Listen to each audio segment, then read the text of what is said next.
ভাগৰ মোৰো লাগে। কবি আৰজু আহমেদ। শুনিছা মা, ভাগৰ মোৰো লাগে। জীৱনৰ চক্ৰবেহুত মই এটা অভিমন্যু। জুবিনদাৰ সেই যে গানটো, যন্ত্ৰ আমি একোটা যন্ত্ৰ, বৰকৈ মনত পৰিছে। ঠিক যন্ত্ৰৰ দৰেই হৈ পৰিছোঁ মা। তোমাৰ কোলাত এখন্তেক জিৰাইছিলোঁ। আজি এটা মধুৰ স্মৃতি। কোম্পানীৰ টাৰ্গেটৰ পিছত হাবাতৰি খাই জীৱনৰ টাৰ্গেটবোৰক মূল্য দিব পৰা নাই মা। তোমালোকৰ প্ৰতি থকা দায়িত্ববোৰ টকাৰে জুখিব লগা হৈছে।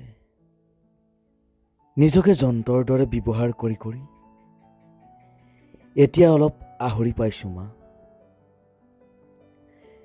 কাৰো আগত প্ৰকাশ কৰিব নোৱাৰা শব্দবোৰ ডায়েৰীত লিপিবদ্ধ কৰিছোঁ। শুনিছা মা, ভাগৰ মোৰো লাগে।